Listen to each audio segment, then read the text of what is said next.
Hello friends, ये साल taxation के पॉइंट ऑफ व्यू से और स्पेशली इनकम टैक्स के पॉइंट ऑफ व्यू से बहुत इम्पोर्टेंट है, क्योंकि हमें पता है न्यू इनकम टैक्स का जो एक्ट है वो 1 अप्रैल से एप्लीकेबल होने वाला है। और इसमें वैसे तो बहुत चेंज हुए हैं, बट प्रैक्टिकल लाइफ से जुड़े हुए जो बड़े-बड़े चेंजेस हैं, उनमें से one of the biggest change कि इनकम टैक्स के जो फॉर्म्स जो हम इतने सालों से याद रखते हुए चले आ रहे हैं, अब वो बदल जाएँगे। अब इससे होगा क्या कि 1961 का जो एक्ट था, तब से जो फॉर्म्स के नाम हम अपने दिमाग में मतलब अगर मैं आपसे बोलूँ फॉर्म 16 तो आप फटाक से बता दोगे सर सैलरी। मैं आपसे बोलूँ फॉर्म 26 एएस आपका सर ऑनलाइन निकलता है। मैं आपसे बोलूँ फॉर्म 3 सीबी आपका सर टैक्स ऑडिट। मतलब फिंगर टिप पर चीज़ें हैं। मैं आपसे फॉर्म नंबर बोलूँगा आप मुझे फटाक से बता दोगे ये फॉर्म किसके लिए यूज़ होता है। बिकॉज़ इतने टाइम से हम उसको यूज़ करते हुए चले आ रहे हैं, तो वो दिमाग में एकदम बैठ गया है। अब आ जाएँगे न्यू इनकम टैक्स के फॉर्म। कहा जा रहा है कि चीज़ें सिम्प्लीफाई हो जाएँगी, बट हाँ, लॉन्ग टर्म में सिम्प्लीफाई हो जाएगी, बट शॉर्ट टर्म में कहीं न कहीं उनको याद रखना, उनको समझना, कौन-सा फॉर्म किसके लिए यूज़ होगा, इनिशियल स्टेज पे जितने भी प्रैक्टिशनर हैं, प्रॉब्लम आने वाली है। तो जो नया रूल है, जो नया एक्ट है, पुराने में 511 511 जो थे पूरे सेक्शन थे, अभी उसको कम करके 333 कर दिया है। और जो फॉर्म्स थे, अलग-अलग जो फॉर्म्स थे वो थे 399, उनको भी रिड्यूस करके 190 कर दिया है। तो चीज़ें सिम्प्लीफाई हुई हैं, बट हाँ, इनिशियल स्टेज में ये जो चेंज हुए हैं, इनको अडॉप्ट करना कहीं न कहीं प्रॉब्लम होगी, बिल्कुल होगी। बिकॉज़ पुरानी मेमोरी को डिलीट करना है और नए सॉफ्टवेयर को इंस्टॉल करना है। शुरुआत के 1 डेढ़ साल प्रॉब्लम होने वाली है। आपको इसमें क्या फ़ील करते हो? आपका इसमें क्या सोच है? क्या आपका पॉइंट ऑफ व्यू है? मुझे कमेंट सेक्शन में ज़रूर बताइएगा। सीधे चलते हैं क्या-क्या चेंज होने वाला है। सबसे इम्पोर्टेंट टीडीएस के केस में काफ़ी चेंज है। क्या जैसे पहले अगर आपको टीडीएस नहीं कटवाना है, आपकी जो अदर इनकम है वो बिलो एग्जम्पशन लिमिट है, तो आप लोअर या निल टीडीएस की एप्लीकेशन दे सकते थे। वो था फॉर्म 13, उसको चेंज करके सीधा फॉर्म 128 कर दिया है। फॉर्म 16 बोलते ही हमारे दिमाग में सैलरी का टीडीएस सर्टिफिकेट आता है।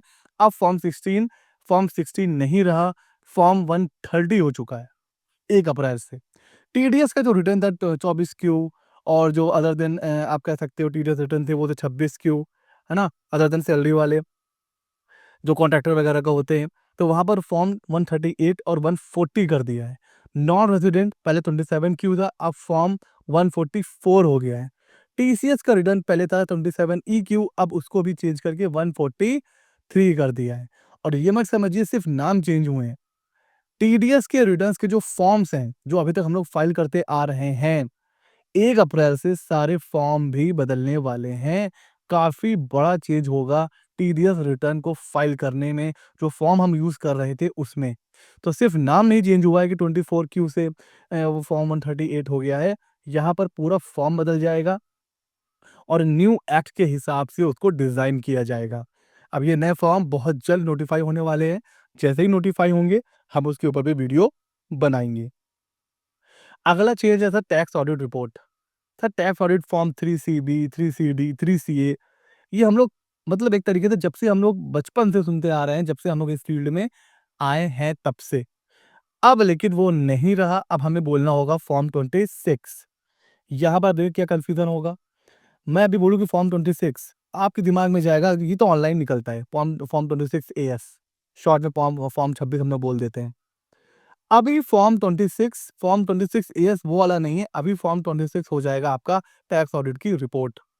उसी तरह ट्रांसफर प्राइसिंग के ऑडिट की 3 सीईबी होता था, उसको 48 कर दिया है सर। मैट रिपोर्ट 29 बी को बदलकर फॉर्म 66, और जो टीआरसी सर्टिफिकेट होता है टैक्स रेजिडेंसी का 10 एफए था, उसको फॉर्म 42 कर दिया है। सैलरी वगैरह जिसका आती है, जिसकी एरियर का रिलीफ होता है, पहले हम लोग फॉर्म फाइल करते थे 10 ई, अभी हो गया है फॉर्म 39। तो अभी ना याद रखना पड़ेगा इनिशियल स्टेज में, मैं बार-बार कह रहा हूँ कि आगे चल के भले ही सब चीज़ें याद हो जाएगी, बट अभी इनिशियल फेज़ में बड़ी दिक्कत आने वाली है, लिख कर रखना पड़ेगा। उसी तरह फॉर्म 26 एएस, इसका नाम बदल के अब हो जाएगा फॉर्म 168, और सिर्फ नाम नहीं चेंज हुआ है, अभी 26 एएस में जैसे टीडीएस की डिटेल आ रही है, बट अभी और डिटेल आएँगी। आपके ऊपर कौन-कौन सा असेसमेंट चल रहा है, कौन-कौन से केस चल रहे हैं, कौन-कौन से केस आपके मतलब खत्म हो चुके हैं, कौन-कौन सी डिमांड आ रखी है।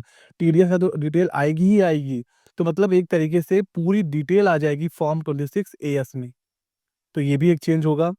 फॉरेन रेमिटेंस 15 सीए, जब आप फॉरेन कंट्री में कोई करेंसी भेजते वगैरह हो, तो फॉर्म 16 सीए बदल कर हो गया है 145। सीए सर्टिफिकेट जो लगता है 15 सीबी का, उसको कर दिया है फॉर्म 146। और एसएफटी जो फाइलिंग होती है, जो अथॉरिटीज करती हैं 61 ए, वो बदल के हो गया है 165। और ये सिर्फ फॉर्म नहीं बदल रहे हैं सर, पूरा का पूरा फॉर्मेट भी चेंज होगा जब ये फॉर्म नोटिफाई होंगे। ट्रस्ट की बात करें तो प्रोविजनल रजिस्ट्रेशन पहले हम लोग फॉर्म 10 ए में अप्लाई कर रहे थे, अब जाएगा 104 में। रजिस्टर जो हम लोग रजिस्ट्रेशन का रिन्यूअल करते हैं 10 ए बी में, वो बदलकर हो जाएगा 105। एक्यूमुलेशन का फॉर्म 10 था, वो 109 हो जाएगा। ऑडिट रिपोर्ट जो हम लोग फाइल करते हैं, ये बड़ा इंपॉर्टेंट है, फॉर्म 10 बी और 10 डबल बी, अब वो बदल के हो जाएगा फॉर्म 112। और यहाँ भी पूरी की पूरी डिटेल चेंज हो जाएगी।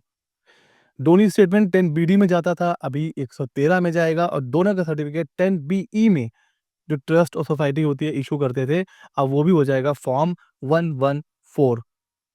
तो ये भी काफ़ी चेंजेस बड़े-बड़े हैं। उसी तरह हम लोग जब पैन अप्लाई करते हैं, तो फॉर्म 49 ए, मतलब ये जब से हम लोग पैन या टैन इन सब की एप्लीकेशन करते हैं खुद के लिए, क्लाइंट के लिए, तो मतलब एक रटा हुआ है। गूगल पे जाके फॉर्म 49 ए प्रिंट आउट निकाला, दे दिया।